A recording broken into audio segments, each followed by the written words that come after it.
Welcome to another episode of My Thoughts. I just recorded this, but there was something wrong with my mic, and it was doing this like weird humming thing, so I'm going to start over and try to record this again. First story. Joe Rogan versus everyone. Yeah, I don't get this one either. Uh, Apparently he spread misinformation about COVID. I've watched a lot of clips, episodes, and a lot of his podcasts where he discussed COVID. And while there's nothing controversial to be found, in my opinion, there's no misinformation. He sticks to facts, he looks up statistics, he talks to people who have varying opinions on it. And, yeah, I don't see the controversy. But, somebody had to stir it up. And, leave it to the one I didn't see coming was Neil Young. I think is the one that started all of this. Yeah, because he said he was gonna pull his music or whatever if Spotify didn't get rid of Joe Rogan or something like that. And a bunch of other musicians are also saying they're gonna do it now. And apparently even former Prince Harry and his wife Meghan have also expressed concerns, apparently, which I didn't even know they had a deal with Spotify or a podcast. And I'm not really interested in it because, ever since he left the royal family, he's not interesting, in my opinion. And I didn't even know anything about his wife until their engagement was announced. Anyways, I'm with Joe Rogan in all of this, and I hope he doesn't lose his deal with Spotify. Also, who thought they were gonna be able to talk Spotify into getting rid of him? Didn't Spotify sign $100 million contract with him? No way are they gonna just waste that. Next story. Truckers are protesting the vaccine mandate. Started by Canadian truckers. First of all, truckers getting a vaccine of any kind as mandatory makes no sense. Their job makes them isolated from mostly everyone for most of the year, so there's no real threat of them spreading anything. And secondly, go Canadian truckers for starting this all. And no surprise, the Canadian Prime Minister is against this. He's a leftist, he's a woke guy. He doesn't want to support a protest he claims spreads hate, apparently, which I don't know how these truckers are spreading hate by simply protesting being mandated to get a vaccine. And, dude, they're only protesting the vaccine being mandated on them. A Prime Minister fail, clearly. I'm with the truckers. And give them lots of support. And first of all, they kept that country going, really.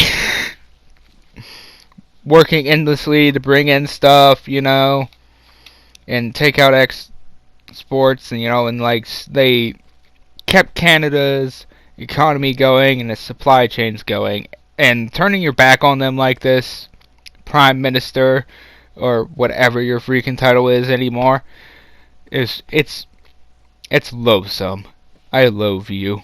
I loathe you. Can I speak today? Next story. GTA 6. Grand Theft Auto 6 has been confirmed. To be honest, I don't want to talk about this anymore in the future, so I'm just going to say this right now. It does not interest me.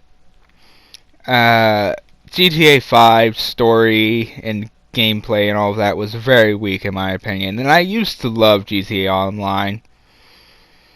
But the obsession with trying to squeeze as much money out of it as possible, making it completely and utterly pay to win, really soured my love for it, and soured my love for Rockstar. Add on the GTA trilogy remaster or re-release or whatever fail, and the Red Dead Online lack of support and content. I just don't trust or believe Rockstar won't, like, somehow screw this up. I'm expecting them to screw this up somehow. Literally. You know, and once again, I'm not interested in GTA 6. I don't trust a lot of gaming companies anymore. I don't trust Activision to make a good Call of Duty again, and uh, or to release a good Call of Duty again. And I don't trust Bethesda not to screw up Starfield, I think is what it's called, or Elder Scrolls 6. Next story. Students speak out. Students at Western Carolina University, which I didn't even know existed, are taking a stand against the latest madness to come out of the education system. Resident advisor support meetings is a thing apparently, but the reason why they're protesting and speaking out against this is because they are racially segregating it. Yes, they are. One meeting for people of color and another for everyone else. Students disagree with this, pointing it out for what it obviously is, segregation. And I'm with the students who are against this, to be honest. First of all, it doesn't really accomplish a lot to have students separated when they're supposed to be attending a meeting, and having separate meetings for different, colors. That's racist, first of all, and also it limits the students' ability to work together to find a solution, or to learn more and to gain the necessary social bonds of society. Alright, final story. A military veteran is denied a transplant. A U.S. Air Force veteran is in desperate need of a kidney transplant.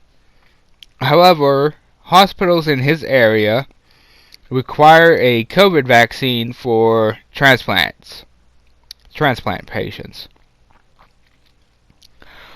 I don't know what a vaccine has to do with getting a transplant, but apparently it's mandatory in the hospitals this guy has tried.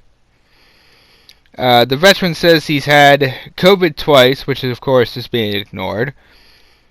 Look, my understanding is when you get a disease, your immune system begins to fight it, it learns how to fight it, adapts, and you become more immune to it. A natural immunity or whatever.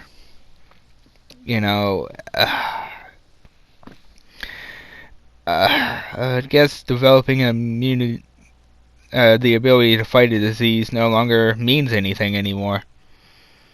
He says he's not anti-vax, I guess, just that he's all about choice or something like that.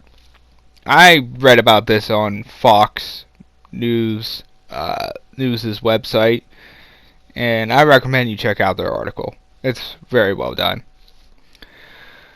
But first of all, the idea that a military veteran is being denied a kidney transplant, or a transplant of any kind for that matter, because he doesn't have the vaccine, but because he didn't get the vaccine, is repulsive. Disgusting. Like, seriously. He served the country. He's a military veteran. You should not deny him a transplant simply because he didn't get one vaccine. And this has me worried, because, what about in the future if I need a surgery, but it turns out I'm not allowed to get that surgery unless I got the vax, And how many other people are being denied surgeries and transplants and other services like this all because they didn't get a vaccine. They didn't get the COVID shot. It's worrisome. I mean, this year has been so messed up already, and we're only in, what, February? I'm dreading what's going to happen by the end of this month, or what's going to happen in March. Anyways, thanks for watching this when you do. Subscribe if you want. And don't forget to give yourselves a big thumbs up. Goodbye, everybody.